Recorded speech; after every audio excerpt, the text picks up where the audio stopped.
Hi there, welcome to the second in the video of tackling the problem of alcohol. Just in case you came in kind of reacting to the problem, try and listen to all three if you can, because we actually follow a kind of a thought all the way through the three. We've got a theme going. Yes. And the second one is where you will probably go to next. And that is reacting to the problem. Yeah. So when you finally realise that your partner or your sibling or brother or whoever it is in your environment that matters to you, your significant person, has got a drink problem, first of all, probably you'll go heavily into, I told you so. Because denial around drink is a really kind of it's part of the way the drinker operates. Oh no, it isn't. It's quite. Yes, sorry. It had to be said there. Yes, it did. Yeah. Yeah, we've decided that in our our videos we don't actually ramble. We just express character. Yeah, this is character. This is character. But no, but that's really true. I mean, I know you were joking about it. So our first reaction, I think, is I told you so, with quite a big helping of cynicism, because we feel that that person has tried to con us. Now, be aware here, you are very much a bit plant as far as they're concerned. They're not trying to con you, they're trying to con themselves, aren't they? Oh, absolutely. They're trying to save the drinking. They're trying to sort of, they're being true to their friend. The friend might be Johnny Walker. Jack Bean, whoever, this is a friend. So you want to protect that. And it's fair to say, that drinking has become a kind of dysfunctional coping mechanism, hasn't it? Absolutely. For many people it is very much a dysfunctional coping mechanism. In fact, it's the coping mechanism that allows them to function. So for me, and I suppose I'm the one reacting to the drinker because I've been through this, it went from I told you so, kind of into anger, into really negative emotions. Some of these come up in the 4 Ps. But we're going to kind of try and herd you away from this. But I feel, first of all, it's important that you hear that if you do some of these things, you're just being flipping normal. So if you go from I told you so into how dare you lie to me, how dare you bring this friend into my life. And that anger is really very strong, I think. Yeah, it can be incredibly strong, and I think,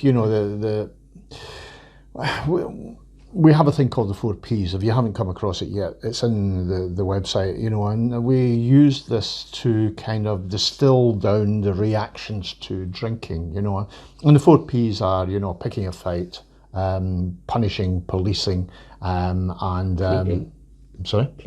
pleading. So these are the 4 Ps, and they describe the sort of natural reactions that people have,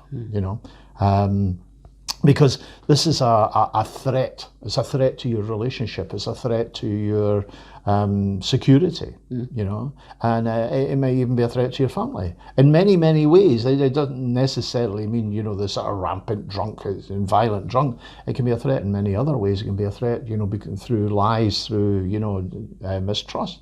So there are all sorts of ways it can be a threat.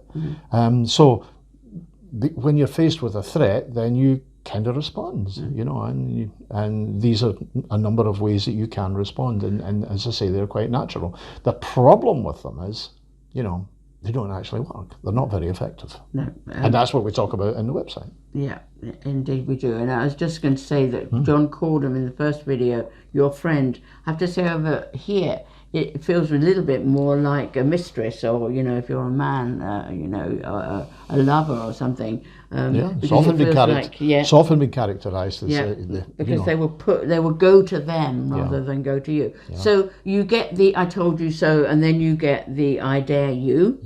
And then in terms of the Ps, I think in terms of emotional reactions, then I got to the pleading. And that was cashing in on the love that I knew was between me and my partner.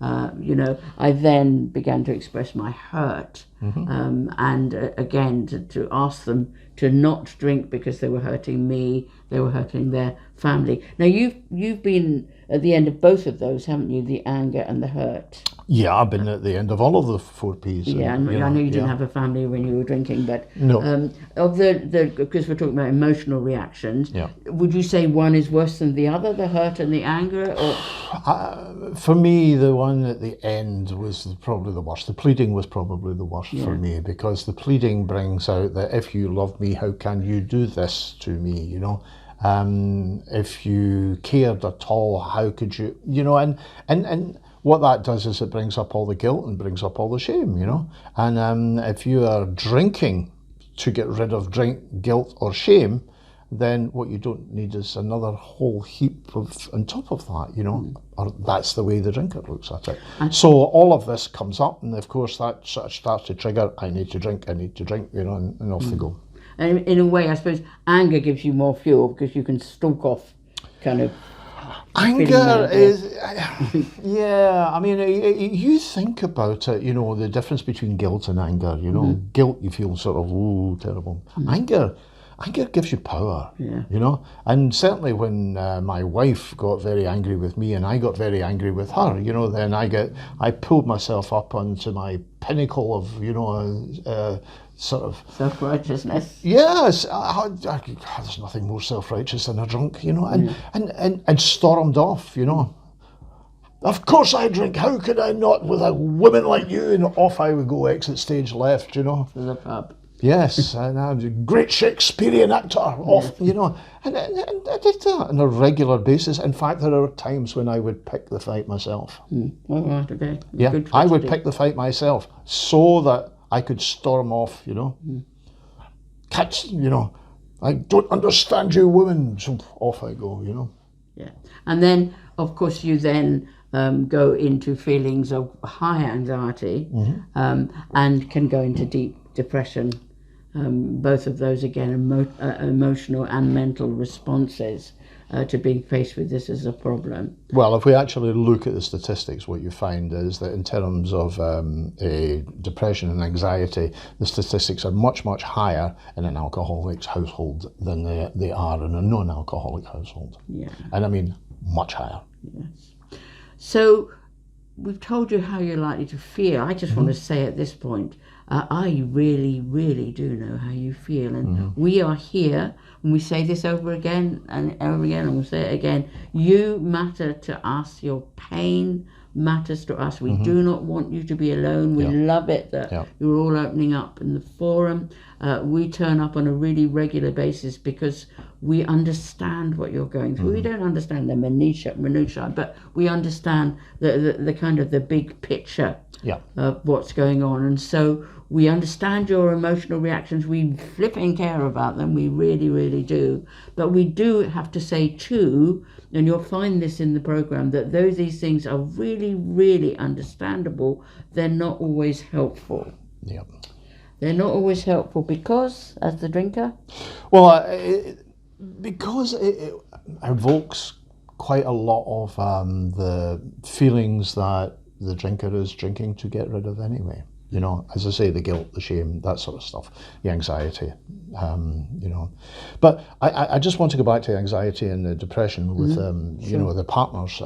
Is yes, it's quite a considerable amount higher in drinking, you know, where there's an alcoholic in the household. But the good news is, if you feel that you have some power in it, it reduces that anxiety and depression quite considerably. And that's one of the things that we give you within Bottled Up. It's about giving you, it's about empowering you, it's about giving you some power, you know. And that's what our program is all about, you know. So if you're feeling anxious, if you're feeling depressed because of your situation, then, you know, get into the program. It will reduce your anxiety. It will reduce your depression, you know. Research has shown it. Yeah, absolutely. And some people who come to the website, they find a way through. Some people who come to the website, they apply the program, which is a great thing to have done, and they know that they need to leave. We are here. with you Yeah. every inch of that way too. You know, we just want to help you to take whatever journey it is you need to take. Can we also say that we have Beauty for Ashes? Spirituality has been a huge impact in our lives and has really helped both of us on that journey. But we didn't want to impose that upon you. So if you want to see our journey, then go to Beauty for Ashes. It's there for you as another resource to help you on the journey. So that's your reaction to the problem. It's completely understandable. Talk to the forum, you know, about how you feel. Find a counsellor, find a trusted friend, you know, talk through what is happening. But we're trying to take you away from the understandable reaction to the problem to an assessment of the problem, which we're just about to tackle in the next video. And that's doing it and looking at it in a slightly more objective way. So come and join us for the third video, and it's lovely to talk to you. Thanks for listening. Okay. Bye-bye. Bye.